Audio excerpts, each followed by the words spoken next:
Sir आज के stocks का डिस्कशन शुरू करूं इससे पहले एक व्यू मिसेस बेक्टर्स आईपीओ पर भी सर आपने तो खैर रिकमेंडेशन की सलाह दी है। इस साल का second highest subscription on day one मिला है सर, 4.25% गुना भर गया और रिटेल से तो ऑलमोस्ट 7 गुना सब्सक्रिप्शन पहले दिन पर ही आ गया। तो बहुत पसंद आ रही है ये आईपीओ लोगों को सर।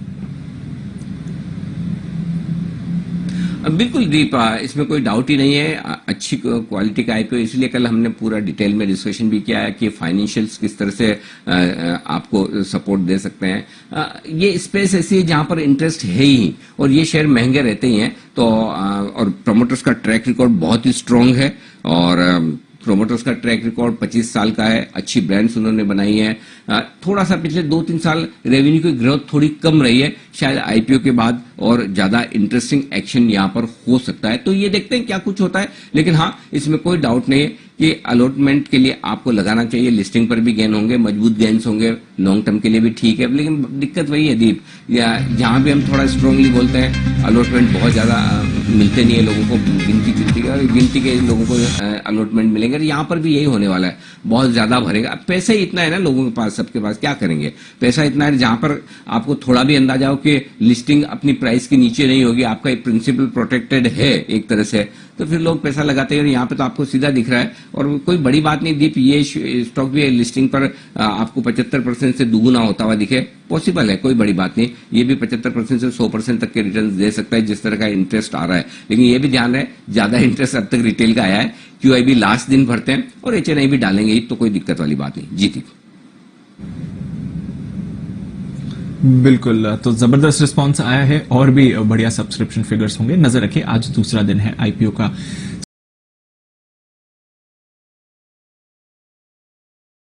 और एक काउंटर जिसने अपने डेब्यू से ही बाजार की अटेंशन होल्ड करी हुई है वो है बर्गर किंग। 60 रुपए का इशू प्राइस है, 125 पर लिस्ट हुआ, वहां से बढ़िया तेजी रही। कल 132 के करीब स्टॉक बंद हुआ और उसके बाद देखिए तो आज 162 20% के सर्किट आपको आते हुए दिख रहे हैं। जबरदस्त तेजी है बर्गर किंग में। सवाल यह बनता है कि अब वैल्यूएशंस कैसी दिख रही हैं वर्सेस इसके इशू प्राइस के। वरुण हमारे साथ जुड़े हैं। वरुण बताएं, बर्गर किंग अब तो महंगा हो गया होगा काफी? डेफिनेटली, देखिए डीप बर्गर किंग तो काफी महंगा हो चुका है। इनफैक्ट बर्गर जो है वो तो पिज्जा से भी महंगा हो चुका है, क्योंकि इसके वैल्यूएशन जो है ऑलमोस्ट जुबिलेंट फूड या उससे ज्यादा ही हो चुके हैं। हम देख रहे थे पिछले 3 दिनों में, 2 दिनों में जिस तरह से तेजी इस पे बनी, ऑलमोस्ट 2 गुना से ज्यादा, ऑलमोस्ट 3 गुना ही हो चुका है, ये आप मान के ही चलिए। अब इसके वैल्यूएशन देखने मैंने कोशिश की। आप देखिए पी के फ्रंट पे तो इसको माप नहीं सकते, क्योंकि लॉस मेकिंग कंपनी है, इसके लिए पी तो आप देखेंगे नहीं। तो बाकी पैरामीटर्स जैसे कि EV by sales, EV by EBITDA, market cap by sales और प्राइस टू बुक वैल्यू, इन पैरामीटर्स पे मैंने जानने की कोशिश की कि कंपनी के वैल्यूएशंस अब कहां है। तो सबसे पहले अगर आप ईवी बाय सेल्स के मुकाबले इस पे देखेंगे तो इंडस्ट्री में सबसे महंगा स्टॉक हो गया है। 12.5 के ईवी बाय सेल्स पे ट्रेड कर रहा है, जबकि इंडस्ट्री एवरेज 10 का है। ईवी बाय एबिटा अगर आप देखेंगे तो 380 गुना हो चुका है। लिस्टिंग के टाइम ये करीब 160 गुना था, अब ये 380 गुना हो चुका है। मार्केट कैप टू सेल्स देखिए 7.5 गुना, 7.5 टाइम्स है, जबकि जुबिलेंट फूडवर्क्स 8.7 टाइम्स है, जो कि इससे काफी बड़ी कंपनी है। अब प्राइस टू बुक वैल्यू देख लीजिए, वेस्टलाइफ डेवलपमेंट का करीब 11.4 है, इस कंपनी का 15 के आसपास है। यहाँ जुबिलेंट फूड का ज्यादा है, 30 के आसपास, लेकिन इंडस्ट्री एवरेज अगर आप देखें तो वो 18 के आसपास है, उसके आसपास ये ऑलरेडी पहुंच चुका है। तो ऑलमोस्ट 4 में से 2 पैरामीटर्स में तो ये कहीं ना कहीं जुबिलेंट फूड वर्क से भी ज्यादा महंगा है, और 4 में से 3 पैरामीटर में इंडस्ट्री एवरेज से भी काफी ज्यादा ही महंगा ट्रेड कर रहा है। तो जब लिस्टिंग हुई थी तब तो वैल्यूएशन फिर भी ठीक ठाक लगते थे, अब तो भाई ये बहुत महंगा हो चुका है। जैसे कि मैंने कहा कि बर्गर है वो पिज्जा से भी ज्यादा महंगा हो चुका है। बिल्कुल, बर्गर है पिज्जा से भी ज्यादा महंगा हो गया है, बल्कि बाकी सारे फास्ट फूड ऑप्शंस अगर आप देखें मार्केट में तो उनसे भी काफी ज्यादा एक्सपेंसिव हो गया है। अनिल जी ने आपको राय भी दी थी, देखिए अगर आप निवेश के लिए पैसा लगा रहे हैं तो लगाएं, अच्छी गेन्स भी आपको मिलेंगी और दोनों लिहाज से बढ़िया गेन्स पर आप होल्ड करते हुए देख रहे हैं बर्गर किंग को। एक बार देख लेते हैं इस पर क्या राय दी गई थी। पैसा लगाने की राय तो बहुत क्लियर कट है। आप आंख बंद करके आराम से बर्गर किंग के आईपीओ में पैसा लगाइए। ये मेरी बोल्ड ओपिनियन उन लोगों के लिए जो हमारे आईपीओ के एनालिसिस को बिल्कुल ऐसे के ऐसे फॉलो करते हैं। मेरा ये समझना है ये स्टॉक डबल होने की ताकत रखता है, 60 रुपए की इश्यू प्राइस से डबल होने की ताकत रखता है। कब तक होगा ये वक्त बताएगा। लिस्टिंग गेन के लिहाज से और लंबी अवधि के लिए, दोनों के लिए आपको पैसा लगाना चाहिए।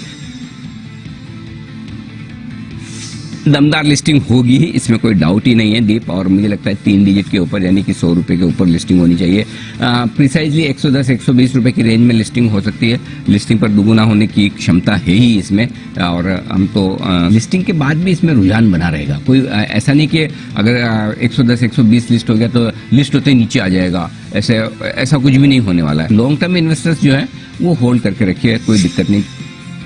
राय तो बरकरार रही, पर अब इतना महंगा हो गया बर्गर का, क्या यहाँ पर अब मुनाफा बुक करके बिस्किट में पैसा लगाएं या बने रहें, और फ्रेश निवेश करना चाहिए या नहीं? नहीं, जब दीप वरुण अभी कह रहे थे कि बहुत महंगा हो गया, तो मुझे याद आया, मैं कल यही बात कर रहा था, इसमें महंगा सस्ता देखिए मैं, ये महंगा था, महंगा है और महंगा ही रहेगा। जुबिलेंट फूड आया ना, तब भी यही दिक्कत थी, सबको लग रहा था बहुत महंगा है, बहुत महंगा है। ये स्टॉक सस्ते होने वाले नहीं है। इनकी पी बेंचमार्किंग आपको अलग तरीके से ही करनी पड़ेगी। क्या है कि है ना, ये नए जमाने के शेयर हैं, बेसिकली नए जमाने की आते हैं। आप तो चलो नेक्स्ट जनरेशन में आते हैं मेरे, हम मतलब अगली वाली जो जनरेशन है वो कहाँ खर्चा कर रही है, वो सबसे बड़ी इंपॉर्टेंट है, क्योंकि कंज्यूमर तो वही हैं जो अगले 20-30 साल के कंज्यूमर हैं। 50, 55, 60 वाले तो कंज्यूमर रहते ही नहीं इस तरह के प्रोडक्ट्स के, क्योंकि उन्हें वो जंक फूड या फैट या फिर उनके 50 बीमारियां तो वो तो खा ही नहीं पाएंगे। लेकिन अगर 15-20 साल वाले बच्चे, 25 साल वाले बच्चे बर्गर खा रहे हैं, मैकडोनल्ड्स की फ्रेंच फ्राइज खा रहे हैं, डोमिनोज के पिज्जा खा रहे हैं, तो ये स्टॉक रहने वाले हैं, ये स्टॉक ग्रोथ पर चलते हैं। इसलिए कल हम ये कह रहे थे कि इसमें बेचने की जल्दबाजी ना करें, आप स्टॉप लॉस करके ट्रेल करते चलें।